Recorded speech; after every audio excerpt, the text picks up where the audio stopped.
थंडा काश कफ फुसफुस एवं गलार जमा कफ तुरंत बाहरी जीव। जदि आपनकु एबे थंडा काश भली समस्या हुई अछि तेबे ताहा संपूर्ण दूर होई जीव। एवं जदि बहुत दिनरु आपनकर छाती बा गलारे कफ जमा हुई रही अछि तेबे केवल 3 थर एही रेमेडीर प्रयोग द्वारा आपनकर छाती रे जमा समस्त कफ बाहरी जीव। जदि आपनकु एही भली समस्या लागि रहिछि तेबे आपण एही उपाय को 3 दिन निहाती ट्राए करी देखंतु। देखिबा आपनकु एथिरु चमत्कारी फायदा देखिबा को मिलिबा।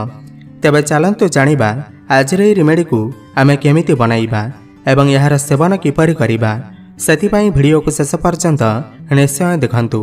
ताहा पूर्व ए वीडियो को गोटे लाइक करंतु एवं आम चैनल को सब्सक्राइब करी पाखरे आस्थिबा बेल रा आइकन को मध्य प्रेस करंतु।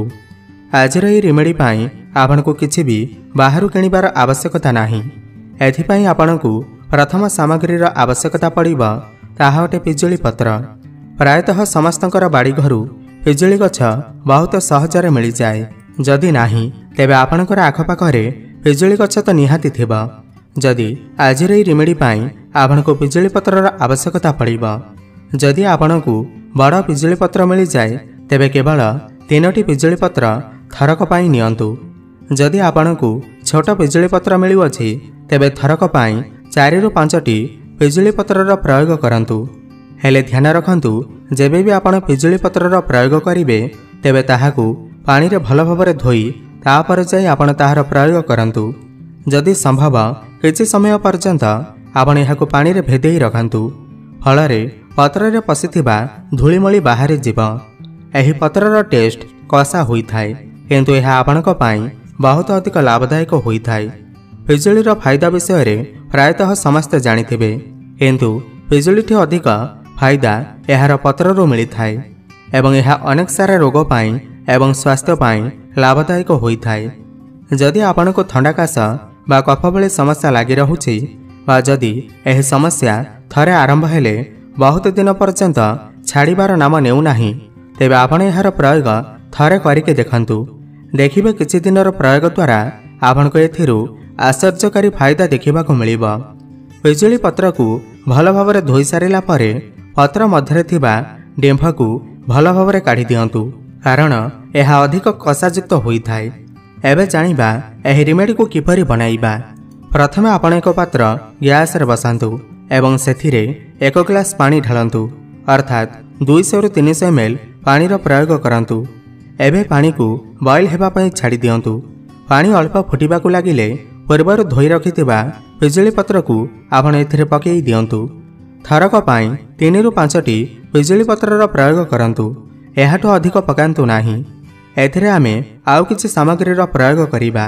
एथिपई आपण 2टी गुजराती नियंतु। तापर आपण एथिपई 2टी लवंग नियंतु। 3 गोटी गोलमरीच आपण एथिपई नियंतु।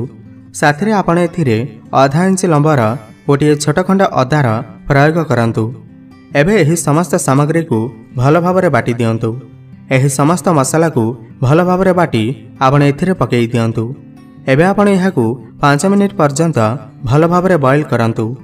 अनेक लोक भाबुथिबे आमे एथिरे मिठा मिसेई परिबा कि नाही तेबे आपण एथिरे चीनी बा मिश्रीर प्रयोग करि परिबे नाही। आपण एथिरे महू बा गुड़र प्रयोग करि परिबे। जदि आपण एथिरे गुड़ मिसाइबाकु चाहुचंती तेबे आपण एथिरे 1 चमच गुड़ मिसेई पारिबे। जदि आपण एथिरे महूर प्रयोग करिवे तेबे रेमेडीटी प्रिपेयर होई सारिला परे अल्प ठंडा हेबा पई छाडंतु। तापर आपण एथिरे 1 टीस्पून महू मिसेई पारिबे। किंतु ध्यान रखंतु जदि महूर प्रयोग करिवे तेबे आपण एथिरे गुड़र प्रयोग करिवे नाही।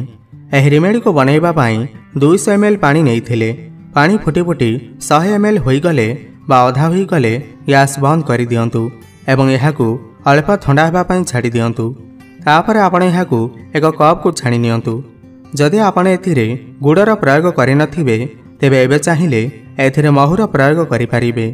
एहाकु संपूर्ण ठंडा करंतु नाही। एहाकु उषुम उषुम आपनकु सेवन करिबाकु हेबा। एबे जानि नेबा आपण एहार सेवन किपरि करिवे। जेउ मानकर पुरुणारो पुरुणा थंडा काश बा कफ भली समस्या लागि रहिछि सेमाने एहाकु सकाळे खाली पेटर सेवन करंतु। आपण एहाकु दिन रे 2 थर सेवन करि परिबे। हेले एथिरे व्यवहृत समस्त सामग्रीर क्वांटिटी सेतिकी ही रहिबा अर्थात थरक पाई जेतिकी जिनिसर प्रयोग कले सेतिकी मात्रारे एहाको बनेई दिनकू 2 थर सेवन करने को हेबा। जेउमानकर थंडाकाश एवं कफ भली समस्या बहुत पुराणा अटे सेमाने एहाको सकाळ संध्या 2 टाइम सेवन करिपारिबे। हेले जेउमानकू थंडाकाश भली समस्या एबे एबे आरंभ होई अछि सेमाने एहाको सकाळू केवल थरे सेवन कले चलिबा। एहार थर सेवन करि देखंतु प्रथम थर प्रयोग द्वारा आपनको एथिरु बहुत भल रिजल्ट देखिबाकू मिलिबा। आपणकर जदि कोल्ड एंड कफ भली समस्या अछि किंबा एबे आरंभ होई अछि तेबे आपण एहाकू 3 दिन सेवन करंतु एवं जेउमानकर एही समस्या बहुत दिन लागि रहिछि सेमाने एहाकू 7 दिन पर्यंत सेवन करंतु।